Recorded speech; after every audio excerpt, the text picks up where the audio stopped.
Rutherford के मुताबिक orbit का शेप क्या था? आंसर था स्पाइरल।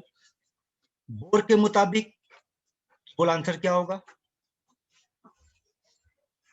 सर्कुलर। सर्कुलर।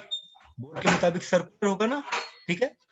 और अगर पूछा जाए कि according to Sommerfeld what is the shape of orbit, बोल जवाब क्या होगा? सोमरफील्ड मॉडल के मुताबिक बेटा इलेप्टिकल। इलेप्टिकल होगा, ठीक है। और यही बात को हम लोग पढ़ने जा रहे हैं। यहाँ पर देखो, पहले कुछ फंडामेंटल बात पे कुछ फंडामेंटल बात कर लेते हैं हम लोग। यहाँ पर यहाँ देखो, according to Sommerfeld line of hydrogen, सबसे पहले ये बताओ कि हाइड्रोजन का स्पेक्ट्रल लाइन के बारे में कौन बताया था हम लोगों को? इसके बारे में कौन बताया था, बोलो।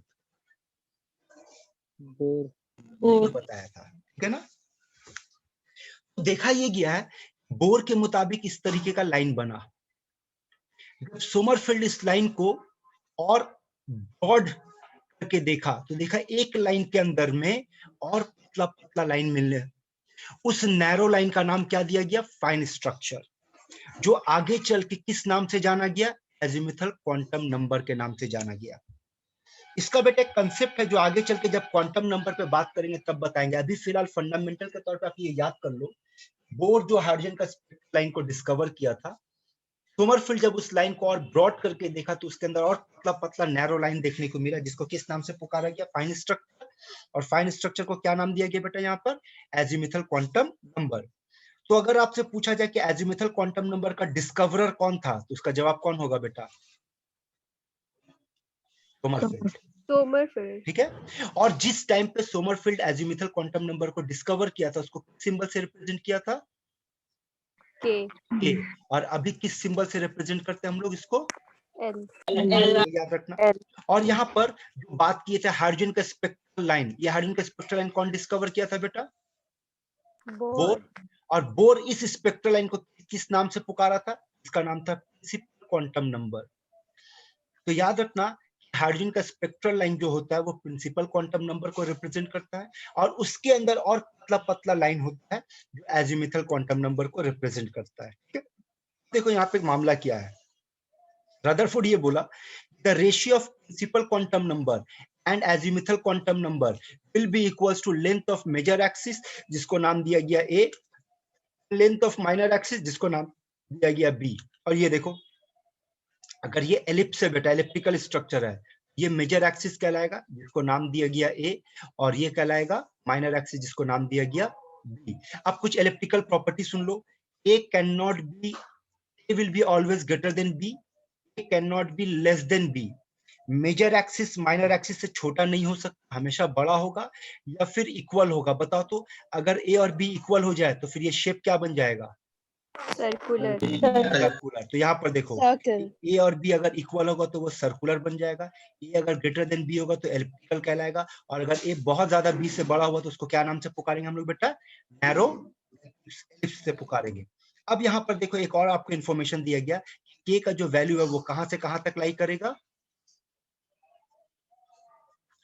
सुनो, यहाँ पर एक बात आपको जो समझना है, के का वैल्यू 1 से लेकर के n तक लाई करेगा, और आगे चल के बताओ तो ये के का नाम क्या बन गया बेटा? एल। और एल का वैल्यू कहां से कहां लाई करता है, याद रखना, ये डिफरेंस। जबकि अगर दोनों का रेंज देखोगे तो रेंज दोनों का सेम है ना। 1 को एक घर पीछे कर दो तो 0 बन जाएगा, n को एक घर पीछे कर दो तो n-1 बन जाएगा। तो अभी आपको इस पे ध्यान नहीं देना है बेटा, आपको इस पे फोकस करना है। तो इसके मुताबिक अब बात को समझो यहाँ पर, इसके मुताबिक let's talk about first orbit. तो बोल, फर्स्ट ऑर्बिट का मतलब n का वैल्यू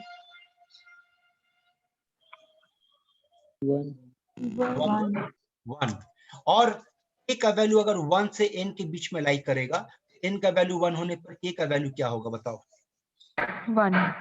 1। और according to Sommerfeld n by k का रेशियो किसके बराबर होगा? a बाई b का। तो देखते इसका वैल्यू क्या है, 1 आएगा। 1। इसका मतलब a इक्वल्स टू b। इसका मतलब फर्स्ट ऑर्बिट का शेप कैसा होगा? First orbit circular. सर्कुलर होगा।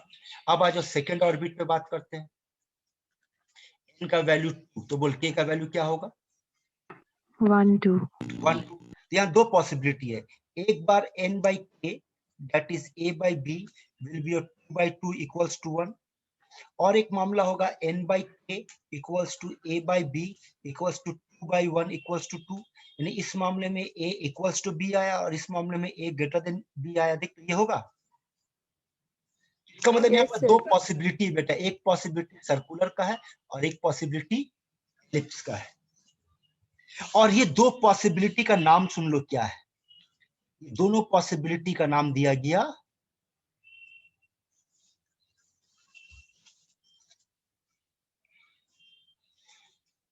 अगला सवाल आप लोगों के लिए, ध्यान से सोच समझ के जवाब देना। बताओ पहला ऑर्बिट कितना सब ऑर्बिट?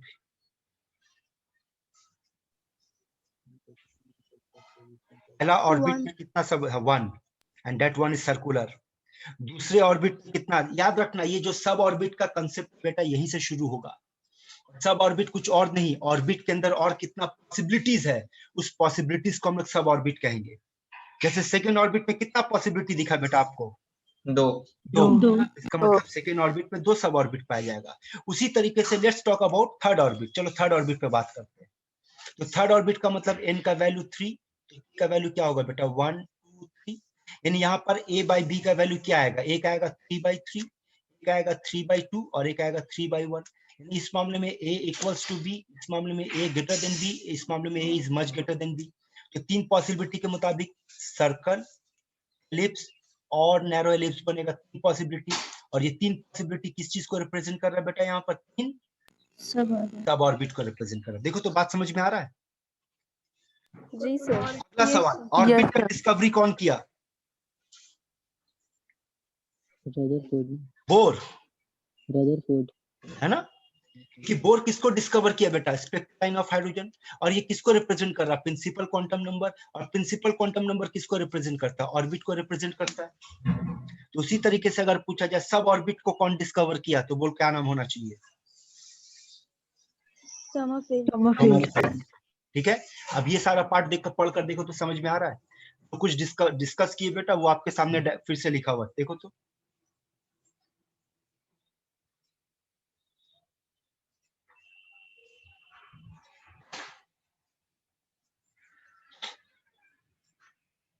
और इस वक्त जो आपको डायग्राम दिख रहा है, बताओ कि इस डायग्राम में n का वैल्यू क्या है? 5। और उसके हिसाब से k का वैल्यू क्या हो जाएगा? 1 2 3 4 5। ये 5 पॉसिबिलिटीज है। देख तो पहला ब्लैक वाला देख सर्कल है, फिर एलिप्स हुआ और नैरो एलिप्स हुआ ग्रीन वाला, ये और हुआ, और रेड का देखो काफी सारा नैरो हो गया। तो 5 पॉसिबिलिटीज का मतलब इसके अंदर 5 सब ऑर्बिट पाया जा रहा है। बोलो समझ में आ रहा बात? और ये सब ऑर्बिट का देखो नाम भी दे दिया गया, S P D F G, ये सब ऑर्बिट का नाम है। क्लियर है? Yes sir. ठीक है, तो ये था बेटा सोमरफेल्ड। चलो आंसर दो। डी है ना, अभी पढ़े इसलिए आसान है बेटा, लेकिन याद रखना यही बात थोड़ी देर पहले बोले थे ना, बोर्स का थ्योरी को मॉडिफाई करने वाला कौन था? इलेक्ट्रिकल शेप के मामले में वो था सोमरफेल्ड। अब आ जाओ डी ब्रॉगली पे बात करते हैं। डी ब्रॉगली बेटा क्या कहता है, याद है ना? उसने कहा था कि मैटर हो या इलेक्ट्रॉन हो, सबके पास क्या नेचर मिलेगा? Dual nature. और डुअल नेचर में कौन कौन सा नेचर होगा बेटा? एक नेचर होगा पार्टिकल नेचर और वेव नेचर। पार्टिकल का मतलब मास पे बात होगा बेटा, और वेव नेचर का मतलब उसका वेवलेंथ और फ्रीक्वेंसी पे बात होगा। और आपको पता होना चाहिए कि इस इक्वेशन का नाम था डी ब्रॉगली इक्वेशन, याद है ना? Lambda is equals to h by p। What is p here? Linear momentum. देखो ये मोमेंटम हो गया, मोमेंटम के जगह पे काइनेटिक एनर्जी डाल दिए, काइनेटिक एनर्जी के जगह पे इलेक्ट्रॉन वोल्ट डाल दिए। और अगर आपको ये आखिरी वाला फॉर्मूला जो है बेटा, ये तभी इस्तेमाल करना जब आपका मामला गैस का हो। कि याद करो गैस का काइनेटिक थ्योरी में हम लोग क्या पढ़े थे? काइनेटिक थ्योरी ऑफ गैस में पढ़े थे कि kinetic energy is equals to 3/2 kT, याद है? Yes sir. What is k here? Boltzmann constant. Boltzmann constant, है ना? अब अगर इस फॉर्मूला को इसमें प्लॉट करते हो तो देखो तो क्या बनेगा? √2 काइनेटिक एनर्जी की जगह पे क्या पुट करेंगे 3 into m, और 2 कट गया तो बचा क्या 3 kTm। देख तो ये आया 3 kTm। Yes, sir. ठीक है। और यहां से एक और आपके पास क्वेश्चन बनता है, वो ये देखो, ये वाला लाइन को देखो, बोलो यहां से लैम्डा के साथ टेम्परेचर का क्या रिलेशन बन रहा है? है ना, इनवर्स के साथ रूट में आ रहा, देखो तो Yes, sir. यस उस हिसाब से ये फॉर्मूला बनेगा, चेक करो तो।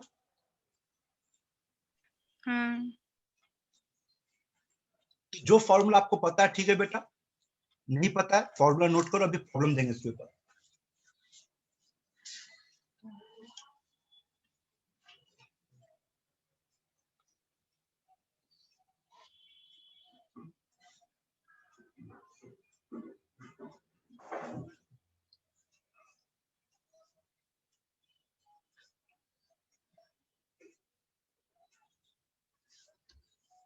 नोट हो जाने से बोलना।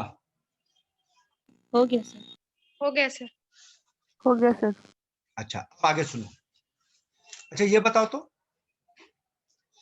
जब बोर्ड से पूछा गया भाई आप जो बताएं कि एंगुलर मोमेंटम mvr जो होगा तो h/2 के बराबर होगा या उसका मल्टीपल होगा, तो ये h/2 कैसे आया, तो बोर्ड नहीं बता पाया। इसको कौन बताया था? डी ब्रॉगली एक्सप्लेन किया था। ऐसे यहां देखो, डी ब्रॉगली का अगला फंडा सुनो। अब ये बताओ इलेक्ट्रॉन के पास कौन सा नेचर है बेटा, पार्टिकल नेचर है या वेव नेचर है? Both. दोनों है, वेव नेचर। दोनों है, है ना। लेकिन अगर पूछा जाए इन दोनों नेचर में कौन सा नेचर डोमिनेंट है, वेव नेचर। तो आंसर है वेव नेचर। और पकड़ने का तरीका सुन लो क्या है, जिसका मास बेटा ज्यादा होगा इसका मतलब उसका पार्टिकल नेचर ज्यादा होगा, और अगर पार्टिकल नेचर ज्यादा होगा तो इसका मतलब उसका वेव नेचर कम होगा। जैसे कि हम इंसान, बताओ तो हमारे पास कौन सा नेचर ज्यादा है? Particle nature. जबकि दोनों नेचर हमारे पास है, वेव नेचर भी है पार्टिकल नेचर भी है, लेकिन चूंकि हमारा मास ज्यादा है इसका मतलब पार्टिकल नेचर कम है। तो बोल इलेक्ट्रॉन का मास कम है। अगर आपको याद होगा तो what is the relative mass of electron? 0 है ना। 0. इसका मतलब ये कम को रिप्रेजेंट कर रहा है। इसका मतलब पार्टिकल का इलेक्ट्रॉन के पास कौन सा नेचर ज्यादा होगा? Wave nature. तो यहां से सुनो, तो डी ब्रॉगली का ये बोलना है अब कि चूंकि इलेक्ट्रॉन के पास अब वेव नेचर है, इलेक्ट्रॉन को हम पार्टिकल के हिसाब से अब नहीं देखेंगे, बल्कि इस इलेक्ट्रॉन को कैसे देखेंगे हम लोग? वेव के फॉर्म में। और जो भी वेव बनाएगा इलेक्ट्रॉन हमेशा कंप्लीट वेव बनाएगा। इस डायग्राम को देखो, ये वाला कंप्लीट वेव बनाएगा, ये कभी नहीं बनाएगा, इनकम्प्लीट वेव कभी नहीं बनाएगा। डी ब्रॉगली का ये कहना था जितना इलेक्ट्रॉन जो अपने ऑर्बिट में घूमेगा और घूमने के दौरान वो वेव के फॉर्म में घूमेगा, उस वेव से जो भी वेव बनेगा वो कंप्लीट वेव बनेगा, इनकम्प्लीट वेव नहीं बनेगा। जैसे डायग्राम वाइज अगर आपसे एक सवाल पूछे, बताना इस वाले में जिस पर दिए बेटा, बताओ तो इसमें कितना वेव दिख रहा है? 5. बोलो कितना वेव दिख रहा है, काउंट करो ना, यहाँ देखो, यहाँ से शुरू करो। एक वेव यहाँ हुआ, ये हाफ, ये हाफ, दूसरा वेव हुआ, ये हाफ, तीसरा वेव हुआ, 5 वेव है इसमें। Yes, 5 sir. वेवलेंथ है, देख तो 5 वेवलेंथ है। Yes, sir. हाँ सर. और ये 5 वेवलेंथ का मेजरमेंट किसके बराबर होगा? ये पूरा सर्कल के बराबर होगा। Yes, sir. मतलब सर्कल कितना है? 2 pi r equals to 5 lambda होना चाहिए, देख तो। Yes, sir. बताओ तो इस वाले में 2 पाई r किसके बराबर होना चाहिए? लैम्डा। इस वाले में 2 पाई r किसके बराबर होना चाहिए? 3 लैम्डा। इस वाले में 2 पाई r किसके बराबर होना चाहिए? 4 लैम्डा। इन जनरल ये कह सकते, देख तो।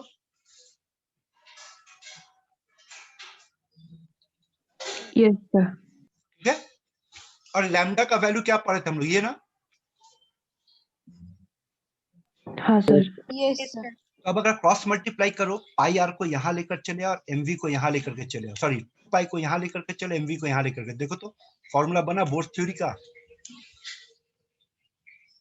हाँ सर। Yes, sir. तो बोर थ्योरी का h/2 को कौन एक्सप्लेन किया बेटा? De Broglie. De Broglie.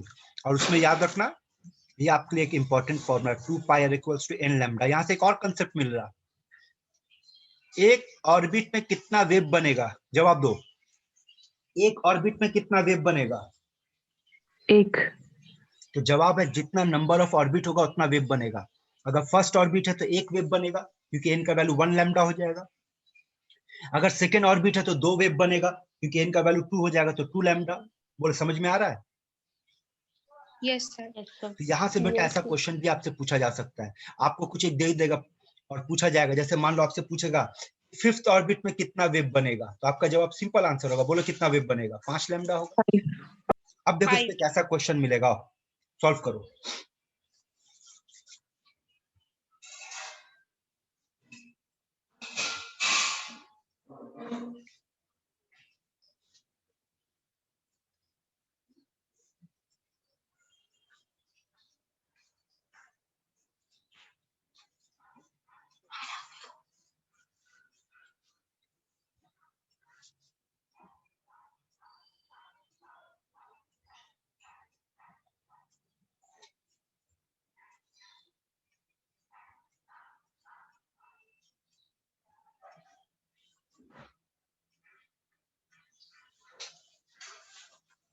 Option D. Sir, D. Option D. Simple सा फॉर्मूला बेटा, 6.625 into 10 to the power of -27 CGS system में m इंटू v मास हो गया बेटा। और ये देखो ये एसआई में दे दिया है, इसको भी सीजीएस में लेकर के चले आओ, इंटू 100 कर दो, rest is your calculation. Next,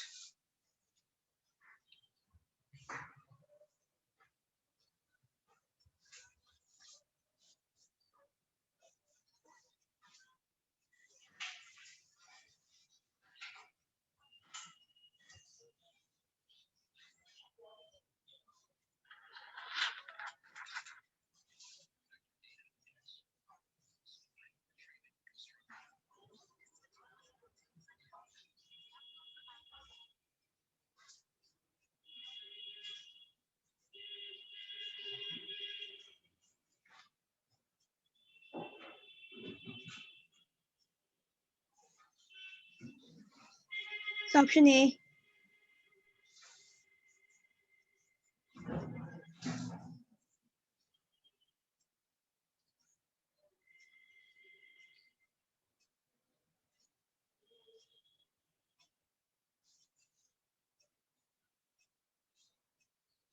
क्या गड़बड़ हो गया देख। हाँ सर, एंगस्ट्रॉम থেকে नैनोमीटर নিতে। सुनो, इस वाले क्वेश्चन पे आपको एक चीज बताना चाहेंगे, ध्यान से सुनो बेटा। कई बार क्वेश्चन क्या होता है मालूम है? क्वेश्चन को सॉल्व करने के लिए आपका प्रेजेंस ऑफ माइंड, आपका मेंटल कैलकुलेशन स्ट्रॉन्ग उस पर डिपेंड करता है। जैसे देखो यहाँ पर बता रहे, यहाँ पे जाहिर सी बात है कौन सा फॉर्मूला यूज करेंगे बेटा? Lambda is equals to h by under root, बोल 2mk. 2 मास और काइनेटिक एनर्जी, यही यूज करेंगे ना? Yes, sir. देखो यहाँ पर क्या क्या खेल होने वाला है। तो इसका मतलब हमारा कैलकुलेशन के मुताबिक ये होगा 6.625 into 10 to the power of -34। बोलो किस सिस्टम में लेकर काम कर रहे हैं? एसआई। तो एसआई में बेटा मास ऑफ इलेक्ट्रॉन इतना होगा 31। Yes sir. और यहाँ पर काइनेटिक एनर्जी तो इतना दे दिया, तो इसमें पुट करेंगे या जूल में पुट करेंगे? बोल जूल में पुट करने के लिए क्या करेंगे? बोल मल्टीप्लाई कर देंगे 13.6। मल्टीप्लाई करेंगे। लेकिन अगर आपको याद होगा तो ये 13.6 इलेक्ट्रॉन वोल्ट जो है वो E0 का वैल्यू है। और अगर मेरा रटा हुआ वैल्यू तो हमको ये भी याद है जूल में इसका value 0.18 into 10 to the power of -18 होता है ना? Yes sir. Yes, sir. तो बेटा यहाँ पर आप जो 13.6 into 1.60 into 10 to the power of -19 को जो सॉल्व करोगे, ये आपका टाइम बचा देगा अगर आप इसको ले लेते हो। That is 2.18 into 10 to the power of -18। okay? इस हिसाब से अब हमारा आंसर किस यूनिट में आएगा? बोल तो मीटर में आना चाहिए। Yes sir. चलो सॉल्व करते हैं। ये देख 2 है और 2.18 को रफली 2 ले ले, तो बोल इसका स्क्वायर रूट कितना निकलेगा? 2. ऊपर में मेरा क्या है 6.6 10 to the power -34, नीचे 2 आया। 3 का स्क्वायर रूट, सॉरी 9 का स्क्वायर रूट 3 हो जाएगा। अब 10 का पावर सॉल्व कर, कितना आ रहा बोल? 49 मतलब 7। Yes, sir. 14. बोलो 10 to the power -7। वाह रे, तुम लोग का मैथ्स पढ़ाना होगा। बोलो कितना आएगा? So 40. आप नहीं निकाल सकते इसका स्क्वायर रूट? 7. अरे नहीं निकाल सकते यार, क्यों तुम लोग पागलपन वाला काम कर रहे हो? अब देखो, अब तुम लोग अगर शर्म आएगा ना तो थोड़ा सा डूब के मर जाना, जो चीज बताने जा रहे कि देखो तुम लोग नीट का बच्चा होकर कि ये सवाल का जवाब दे रहे। बोलो square root of 10 to the power of 4, बोलो कितना आएगा? 10 2. square 100. 2. Yes. चलो बोलो square root of 10 to the power of 9 कितना आएगा? नहीं आएगा। नहीं आएगा। Cube. कैसे आएगा? चलो फिर से बात करते हैं। 10 to the power of 3 into 10 to the power of 3, बोल कितना आएगा? 10 to the power of 6। 6. तो बोल square root of 10 to the power of 6 कितना आएगा? 10 क्यूब। 10 क्यूब। तो आप इसको कैसे बोल सकते हो कि इसका स्क्वायर रूट ये आएगा? क्या पढ़ रहा है यार तुम लोग? क्या मैथ्स पढ़ के आया 9 10 में तुम लोग?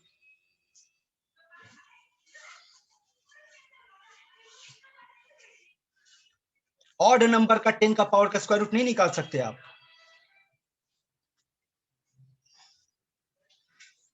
मतलब पावर में अगर स्क्वायर रूट निकालना तो क्या करना पड़ता है बोल? इवन करना पड़ेगा। इवन करना। 10 to the power of 10 का स्क्वायर रूट क्या होगा? 10 to the power 5। 5. मतलब सीधी बात है, आपको बाई 2 करना होगा, यही ना? Yes sir. हाँ, तो देखो तो हम ऐसा कर सकते हैं, यहां से फॉलो करना।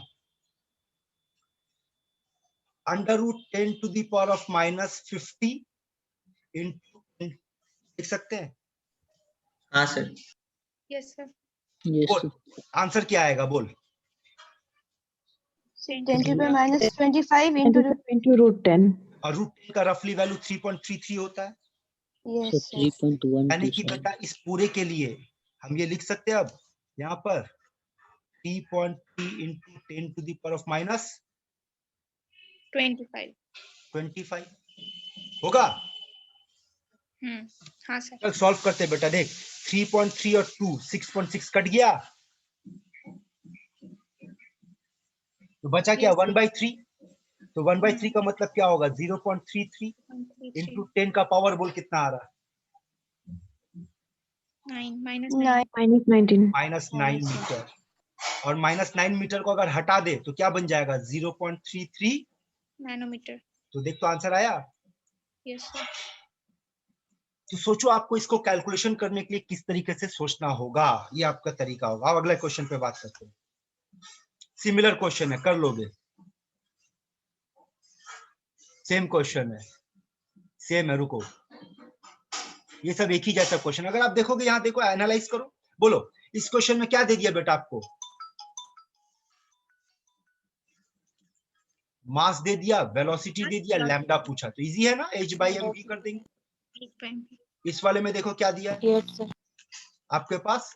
काइनेटिक एनर्जी दे दिया, मास दे दिया है। वही फॉर्मूला फिर से करेंगे, lambda √2 mass into kinetic energy, है ना? अगर इस वाले क्वेश्चन पे आते हैं तो देखो क्या दिया है, वेलोसिटी दे दिया, मास दे दिया। इस बार क्या होगा? h/mv। यानी अगर आप देखोगे हर क्वेश्चन को, चाहे वो जेई का हो, ये एम्स का है क्वेश्चन, ये फिर से देखो जेई मेंस का है, क्या दे दिया?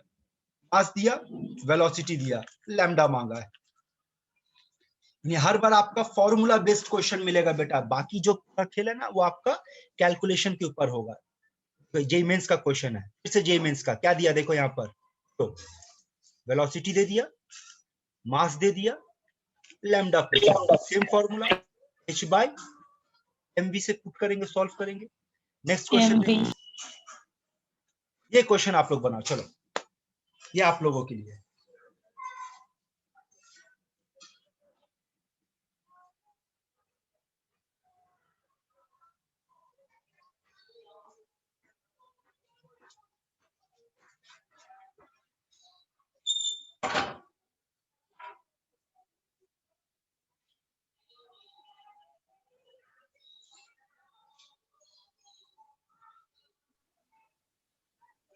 The Option option B. two.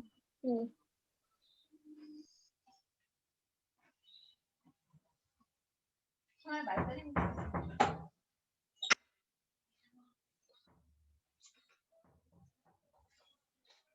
देखो क्वेश्चन क्या पूछा है,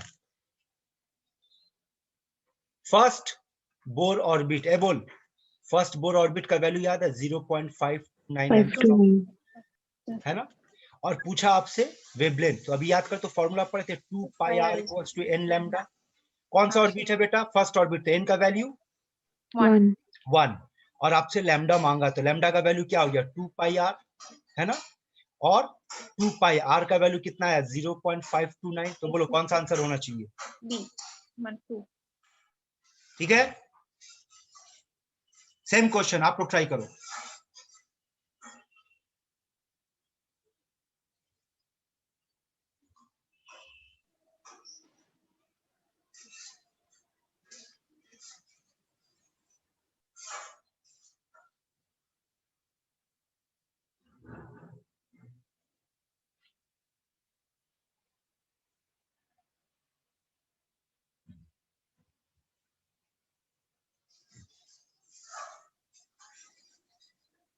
Sir, option four. 3. 4. Option 4. Four.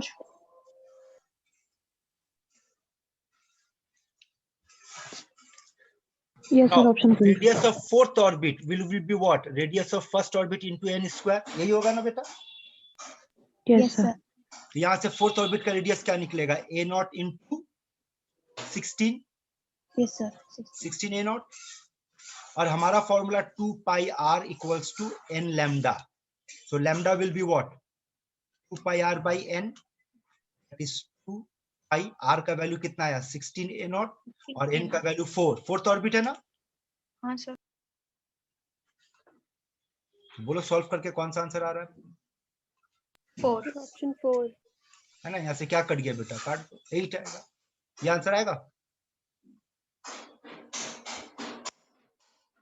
आया समझ में। इस तरह का क्वेश्चन भी इंपॉर्टेंट है बेटा, पूछता है कोई एक ऑर्बिट देकर पूछेगा उस ऑर्बिट के अंदर इलेक्ट्रॉन का वेवलेंथ कितना है, तब आपका फॉर्मूला इस्तेमाल करना है 2 pi r equals to n lambda. अब इस क्वेश्चन को देखो क्या मांगा इस बार, मोमेंटम मांगा है, और दे क्या दिया बेटा वेवलेंथ, Wavelength. बोल इससे बनेगा lambda is equals to h by p, so p equals to h by lambda, बाकी कैलकुलेशन होगा, देखो तो Yes, sir. sir. ठीक है ना। C. Yes. इस क्वेश्चन को आप लोग सॉल्व करो,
सर दिल्ली।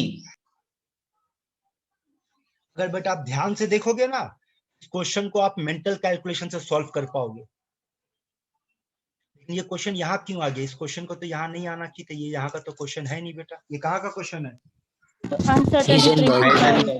Pauli's principle. ये हाइजेनबर्ग अनसर्टेनिटी प्रिंसिपल का क्वेश्चन गलती से यहाँ आ गया, कोई बात नहीं, बोलो हाइजेनबर्ग अनसर्टेनिटी प्रिंसिपल का फॉर्मूला क्या पढ़े, delta x delta p greater than equal to h by 4 pi. इसका मतलब इन दोनों का जो प्रोडक्ट होगा वो वैल्यू कांस्टेंट है ना बेटा,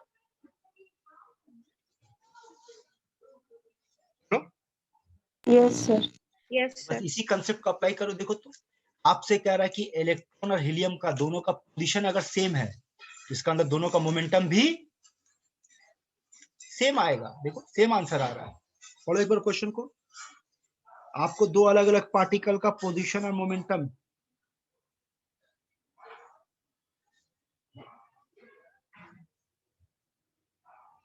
समझ में आ रहा है बेटा ये बात?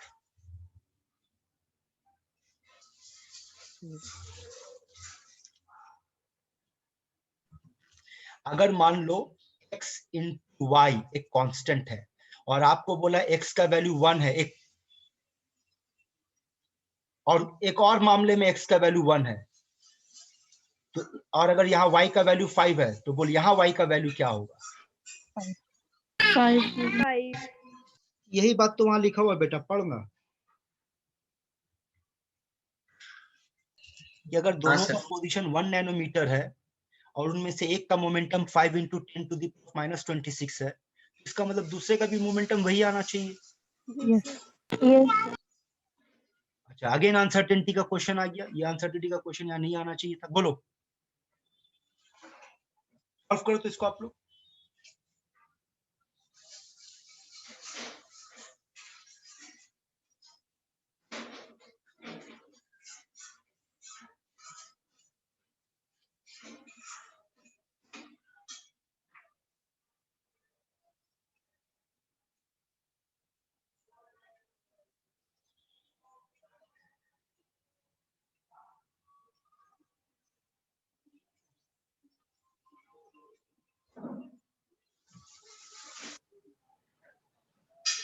Sir, option A. ए बोल, delta x delta p equals to h by 4. यही है ना बेटा फॉर्मूला? Yes, sir. अब आप लोगों के लिए काम की बात है, वो सुनो, रट जाओ इसको।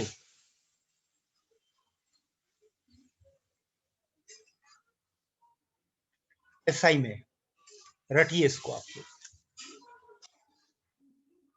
और सीजीएस में इसको रट जाओ बेटा, इससे आपका टाइम बचेगा। अब देखो तो कैलकुलेशन क्या मांगा, इसमें पोजीशन मांगा है, तो बोल डेल्टा एक्स क्या होगा? 5.27 into 10 to the power of minus 35 ना, और डेल्टा पी कितना दिया बेटा? 10 to the power of minus 5। तो देख तो आंसर आया 5.27 into 10 to the power of minus 30।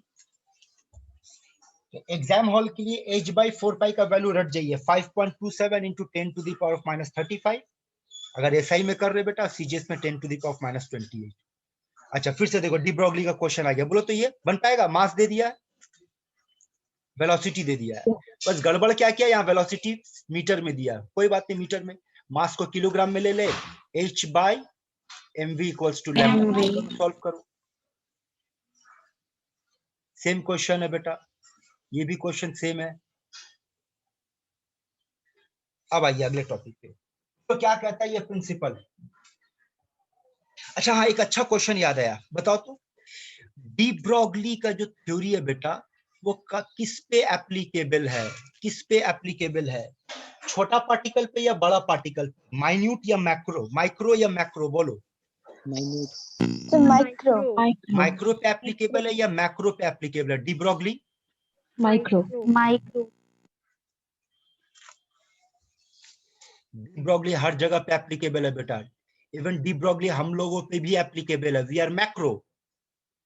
लेकिन अगर हाइजेनबर्ग की बात किया जाए तो हाइजेनबर्ग किस पे एप्लीकेबल है? माइक्रो। ये फर्क याद रखना, हाइजेनबर्ग का प्रिंसिपल हम लोग पे एप्लीकेबल नहीं होगा।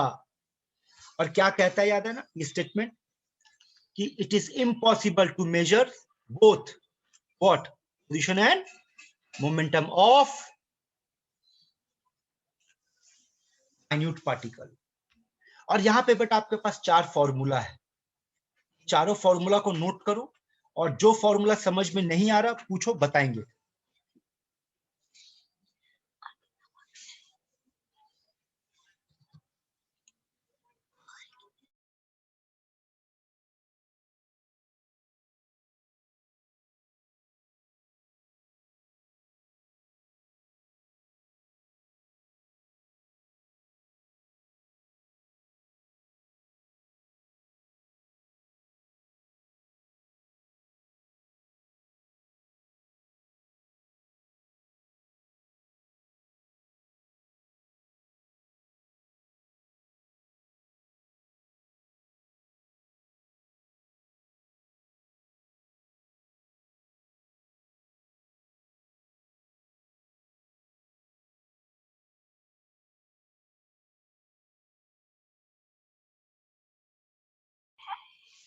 नोट किया बेटा लोग? Yes sir. अब बोलो कौन सा फॉर्मूला? नहीं मतलब हो गया लिखना। लिखना हो गया? आपको कोई फॉर्मूला है बेटा जिसमें आपको समझना है? नहीं सर। थर्ड वाला सर। आखिरी वाला फॉर्मूला थोड़ा समझ लो। बोलो डायमेंशन के मुताबिक, अकॉर्डिंग टू डायमेंशन जो आप पढ़े बेटा, बोलो तो हाफ mv स्क्वायर का डायमेंशन और mv स्क्वायर का डायमेंशन सेम होगा या डिफरेंट होगा? सेम। Same.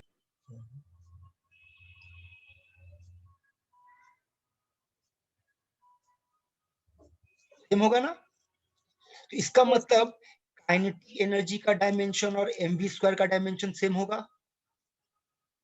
Yes sir. इसका Yes. मतलब बेटा mv स्क्वायर एनर्जी को रिप्रेजेंट कर सकता है। तो ये देख, ये वाला पार्ट जो है ये एनर्जी को रिप्रेजेंट कर रहा है, डेल्टा टी वैसे ही रह गया आपके पास। ठीक है, यस सर।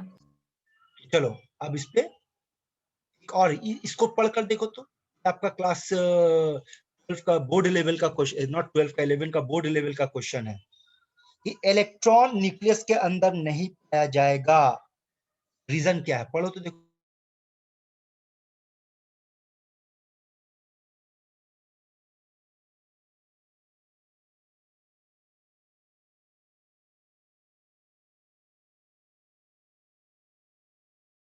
जी सर.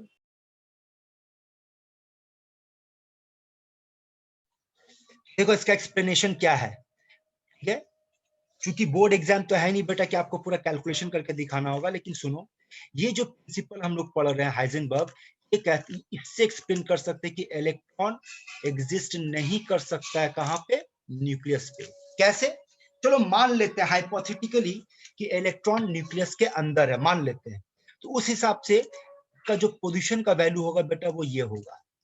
और आप में से कोई बता सकता है ये वैल्यू किस चीज को रिप्रेजेंट करता है? This is the So diameter of nucleus. Nucleus. हाँ, अगर वो न्यूक्लियस के अंदर है तो इसी किसी पोजीशन पे पाया जाएगा, तो पोजीशन मिल गया। और इलेक्ट्रॉन का मास हम लोगों को पता है, और हमारे पास जो फॉर्मूला है delta x m delta v equals to h by 4 pi, इसमें डेल्टा एक्स का वैल्यू हमारे पास है, मास का वैल्यू हमारे पास है, और एच का वैल्यू पता है, 4 पाई का वैल्यू पता है। पुट करके किसका वैल्यू निकलेगा बेटा? यहाँ से डेल्टा वी का। और तो डेल्टा वी के वैल्यू में जो आंसर आया उसके लिए क्या कहा जा रहा है? जो वैल्यू आ रहा है वो वैल्यू क्या है बेटा? वेलोसिटी ऑफ लाइट से ज्यादा है. जो कि पॉसिबल नहीं है। इलेक्ट्रॉन का वेलोसिटी लाइट का वेलोसिटी से ज्यादा नहीं हो सकता है। तो इससे ये साबित होता है कि इलेक्ट्रॉन न्यूक्लियस के अंदर नहीं हो सकता है। कि जो कुछ भी पॉइंट दिए बेटा, इस पॉइंट को सामने रख करके, अच्छा जैसे कि ये थोड़ी देर पहले आपको बताए थे, तो ना रट जाओ इसको, ठीक है, और ये आपको नोट्स में भी मिलेगा। और अगर क्वेश्चन इलेक्ट्रॉन के साथ डील कर रहा है बेटा, तो तब एम का भी आपको जरूरत पड़ेगा, तो एम को पुट करने पर ये आ जाएगा। ये सब वैल्यू अगर आपका पास रटा हुआ होगा बेटा, तो आप देखना कैलकुलेशन आप जल्दी कर पाओगे। चाहो तो नीचे वाला वैल्यू भी नोट कर लो। अगर आपके क्वेश्चन पे इलेक्ट्रॉन के साथ डील कर रहा है, तो इलेक्ट्रॉन का मास कंसीडर करेंगे 9.1 10 to the power minus 31। Solve करने पे आपका आ जाएगा 5.8 into 10 to the power of minus 5 अगर एसआई में कर रहे बेटा, और सीजीएस में करेंगे तो 10 to the power of minus 2।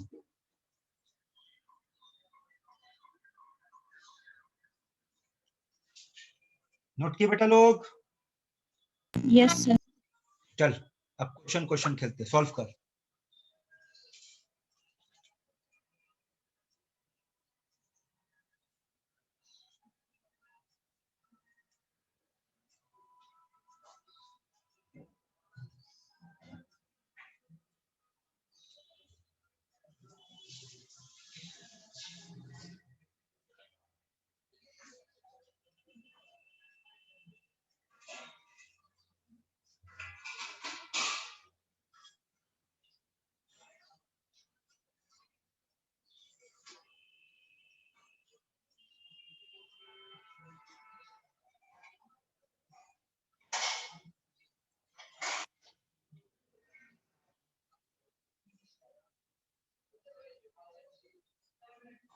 Sir A. Option ए.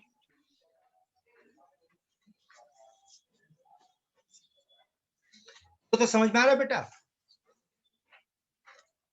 क्या कहा गया? Uncertainty in velocities of particle A and B are इतना न इतना, है ना? इसका मतलब velocity of A delta v A हम लोग को दे दिया 0.05 and delta v B is your 0.02 और बोला mass of B is 5 times that of mass of A. Mass of A और mass of B, mass of A को अगर m मान लेंगे तो मास ऑफ बी क्या हो जाएगा बेटा? 5m हो जाएगा। आपसे पूछा दोनों का डेल्टा एक्स का ये, तो बोलो तो delta x m delta v equals to क्या बेटा? कांस्टेंट। कांस्टेंट है ना? इसका मतलब हम क्या लिख सकते हैं? Delta x of A mass of A delta v of A will be equals to delta x of b mass of b and delta v of b। अब यहां से सॉल्व करके निकालो तो delta x of A by delta x of B क्या हो जाएगा? Mass of B delta v B by mass of A delta v A. सारा वैल्यू आपके सामने पुट करके सॉल्व करके देखो तो आंसर आ रहा है? ट्रू आंसर आ रहा है? चेक करो। Yes, sir. Yes sir. ठीक है, इसको सॉल्व करो।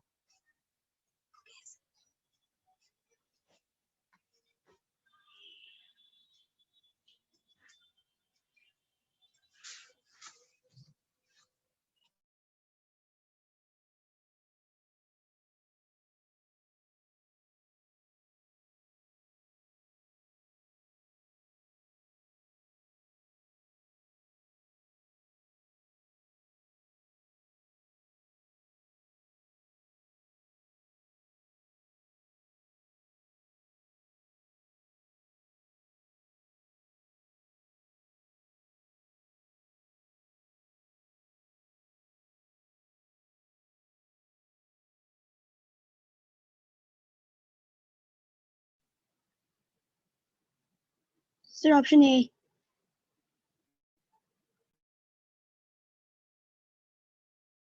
Yes, sir. Option A. देखो तो सबका आया। Yes. Yes sir. हाँ सर। और यहाँ पे h/4 पाई का वैल्यू किससे लेकर सॉल्व किए बेटा? 5.27 10 to the power minus 35 है ना? करने से देखो आपका काम जल्दी हो जाएगा।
Sir, option B.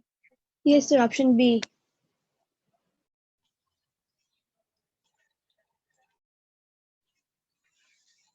इसको पूछना तो बोल बेटा। सब बता दीजिए। स्टूडेंट डेटा बनाओ ना, बोलो। क्वेश्चन में वेलोसिटी बेटा दिया 600 मीटर। अनसर्टेनिटी वेलोसिटी क्या होगा? 600 इंटू 0.005% माने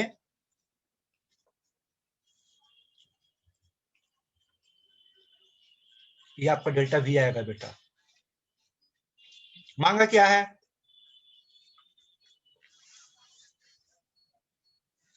हाँ, बोल इसके लिए जो फॉर्मूला यूज करेंगे कौन सा फॉर्मूला यूज करेंगे बेटा? Delta x is equal to बोल h by 4 pi m delta v, ये यूज करेंगे ना? जी सर।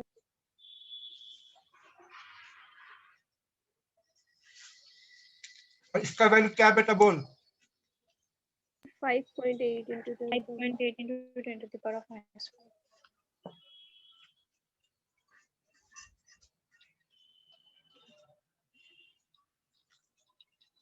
और यहां से कितना सॉल्व कर तो आएगा तेरा 3 into 10 to the power of minus 2। बाकी सॉल्व करके देखो आंसर आ रहा है।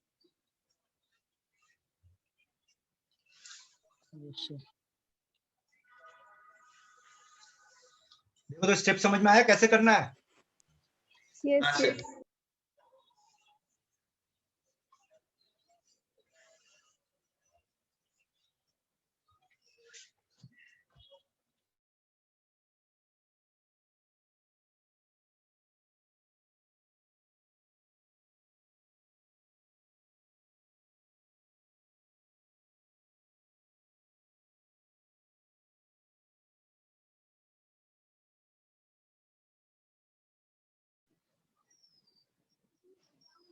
Sir, option B.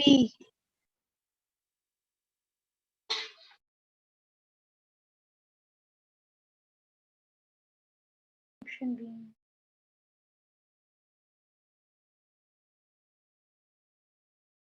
बोल बेटा कौन सा आंसर? Option B. Sir, B. B. Sir, बताइए ना. अरे कुछ नहीं बेटा, फॉर्मूला पूछा है, थोड़ी देर पहले याद करो तो फॉर्मूला लिखाए थे। बोल क्या था? Lambda is equals to h by under root, बोल क्या था? 2 मास इलेक्ट्रॉन वोल्ट। देखो तो आप लोग Yes, नोट करवाए sir. तो। वो अच्छा जी सर हो गया.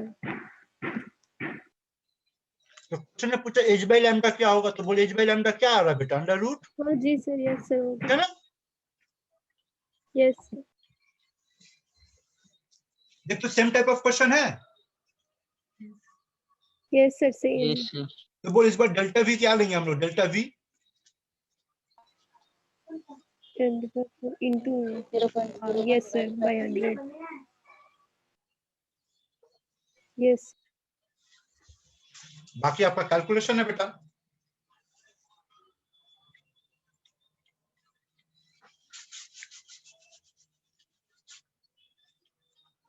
तो सॉल्व कर दो बेटा। देखे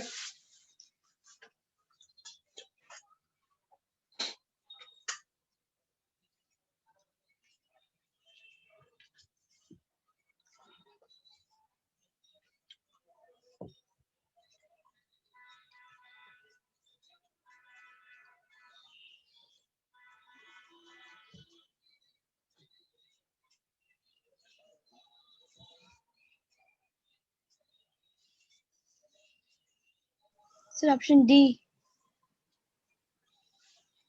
So C. Oh. बोल होगा।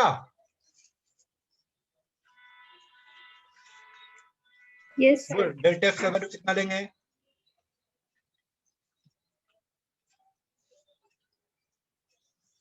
और मांगा क्या है?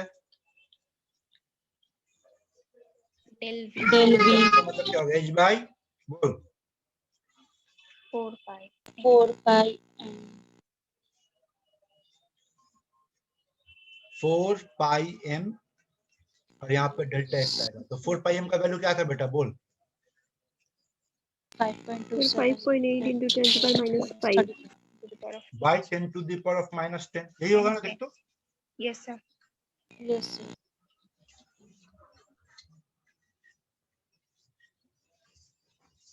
Sir, 0.1 angstrom. By minus 11 होगा sir.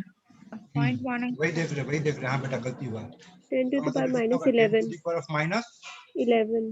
11. जी सर अब हो गया. अब ठीक है ना? ठीक है. इसको सॉल्व कर।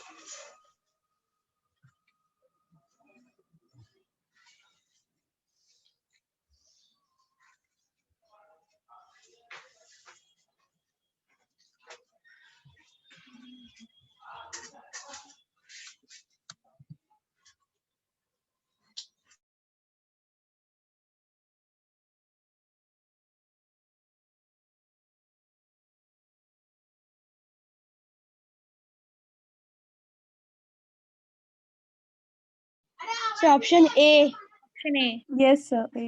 Option A.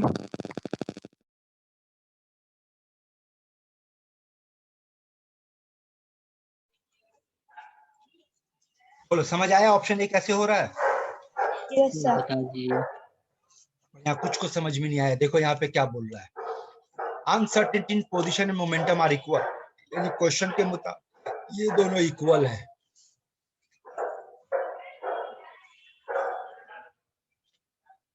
आपसे पूछा गया डेल्टा वी का वैल्यू क्या होगा, तो हमारा फॉर्मूला क्या है, डेल्टा एक्स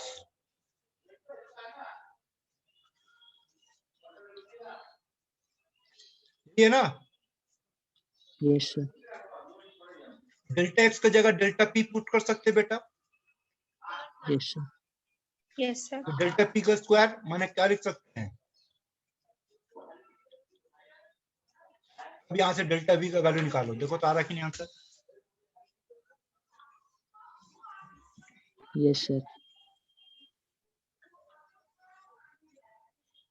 क्लियर है? Yes, sir. Yes, sir.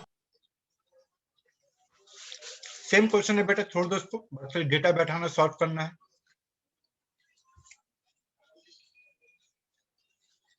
बेटा आज हम लोग 3 टॉपिक पे बात की, क्या क्या बात हुआ बोलो तो, Sommerfeld, De Broglie, Heisenberg, Heisenberg asserted. बेटा इसके बाद अब आपका ड्यूटी है, क्या आप प्रैक्टिस करते हो,